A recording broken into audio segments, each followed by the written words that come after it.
ఆదివాసీ గిరిజనుల జీవనశైలి, వారు వాడిన వస్తువులతో మేడారంలో ఏర్పాటు చేసిన గిరిజన మ్యూజియం ఎంతో అద్భుతంగా ఉంది. ఈ మ్యూజియం గిరిజనుల జీవన విధానాన్ని కళ్లకు కట్టినట్లు చూపిస్తుంది. వందల ఏళ్ల క్రితం ఆదివాసీలు వాడిన వస్తువులు, ధరించిన దుస్తులను ఇక్కడ చూడొచ్చు. మేడారం జాతర ప్రాంతంలో 5 ఎకరాల విస్తీర్ణంలో 2018లో గిరిజన మ్యూజియం ఏర్పాటు చేశారు. గిరిజనుల జీవన శైలిని ప్రతిబింబించేలా ఈ మ్యూజియాన్ని రూపొందించడం విశేషం. దీనిపై మరింత సమాచారం మా ప్రతినిధి అజయ్ అందిస్తారు. అబ్బురపరుస్తున్న మేడారం గిరిజన మ్యూజియం ఆదివాసుల జీవనశైలి మేడారంకు వచ్చి వెళ్తున్న భక్తులను ఆకట్టుకుంటుంది. ఈ మ్యూజియం గురించి ఇక్కడ మన మ్యూజియం ఇన్ఛార్జ్ ఉన్నారు, వారిని అడిగి వివరంగా తెలుసుకుందాం. ఓకే, నా పేరు గుర్సం రవి. నేను అసిస్టెంట్ మ్యూజియం క్యూరేటర్గా విధులు చేస్తున్నాను. ఇక్కడ మ్యూజియం ఏర్పాటు చేయడానికి 2012లో దీన్ని ఎస్టాబ్లిషన్ చేయడానికి చేశారు, కానీ 2018లో మ్యూజియం ఓపెన్ చేయడం జరిగింది. ఈ మ్యూజియంలో ఉన్నటువంటిది ఒక ఆదివాసీ కోయకు సంబంధించినటువంటి వస్తువులు సేకరించి పెట్టడం జరిగింది. ఇక్కడ ఉన్నటువంటి ఒక 6 గ్యాలరీస్ గ్రౌండ్ ఫ్లోర్లు ఉంటాయండి. ఫస్ట్ ఫ్లోర్లో వచ్చేసి 6 గ్యాలరీస్, టోటల్గా 12 గ్యాలరీలు తయారు చేయడం అంటే ఒక థీమ్ అన్నట్టు. ఆ థీమ్ ఏంటంటే ఫస్ట్ గ్యాలరీ వచ్చి సమ్మక్క గ్యాలరీ, సమ్మక్క జీవిత చరిత్ర సంబంధించినటువంటి వస్తువులు సేకరించి పెట్టడం జరిగింది. అదేవిధంగా ఆదివాసీ హౌస్ హోల్డ్ అంటే ఇంటి సామాన్లకు సంబంధించినటువంటి తెడ్లు కానీ, కూరకు సంబంధించినటువంటి వస్తువులు కానీ, నీళ్ళు తీసుకోవడానికి సోరకాయలు కానీ అవలాంటి ఒక సేకరించినటువంటి హౌస్ హోల్డ్కి సంబంధించింది.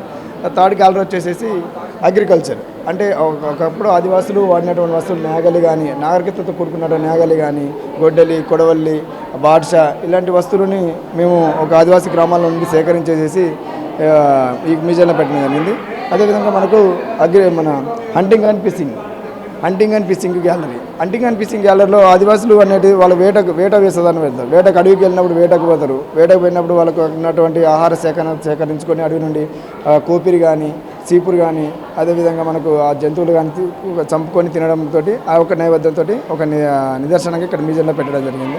తర్వాత ఆర్ట్ గ్యాలరీ అంటే ఒక ఆదివాసీ కల్చర్లో ఉన్నటువంటి కల్చర్ సంబంధించినటువంటి వస్తువులు సేకరణ పెట్టండి. వాళ్ళకు వేషధారణ కానీ, వాళ్ళ కొమ్ము డ్యాన్స్గా సంబంధించినటువంటి డ్రెస్సులు కానీ అవన్నీ ఒక వస్తువులను తీసుకొచ్చి మ్యూజియంలో పెట్టండి. తర్వాత ఆభరణాలు, మహిళలు ఎటువంటి ఆభరణాలు, గాజులు ఆభరణాలు ఏంటంటే వడ్డానము, విధంగా మన ఇర్పాను, దువ్వాన ఇవన్నీ ఒక వస్తువులను ఒక 6 గ్యాలరీలో పెట్టడం జరిగింది. సో ఈ యొక్క మ్యూజియం అనేది మళ్ళీ ఇంకోటి ఏంటంటే ఓరియంటల్ మ్యాప్. ఈ మేడారం ఆసియా ఖండంలో అతిపెద్ద మేడారం జాతర అన్న ఉద్దేశంతో ఇక్కడ ఒక మ్యూజియం ఏర్పాటు చేయడం జరిగింది రాష్ట్ర ప్రభుత్వం. ఈ ఏర్పాటు చేసిన కాంచెల్లి ఈ యొక్క మ్యూజియాన్ని 2 సంవత్సరాలు ఒకసారికి డెవలప్మెంట్ పోతూనే ఉన్నది.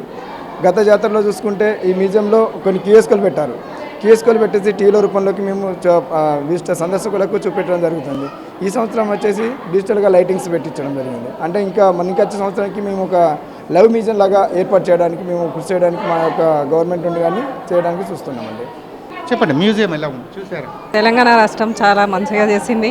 మ్యూజియం చాలా బాగుంది. సమ్మక్క సారక్కకి నేను ప్రతి సంవత్సరం 2 సంవత్సరాలకు ఒకసారి వస్తాను. చాలా అద్భుతంగా ఉంది. సమ్మక్క సారక్క ఉపయోగించిన వస్తువులన్నీ మ్యూజియంలో భద్రపరిచి ఉన్నాయి. మా అందరికీ మంచి జ్ఞానాన్ని అందించడం అనేది మంచి ప్రభుత్వం మంచి పని చేసిందని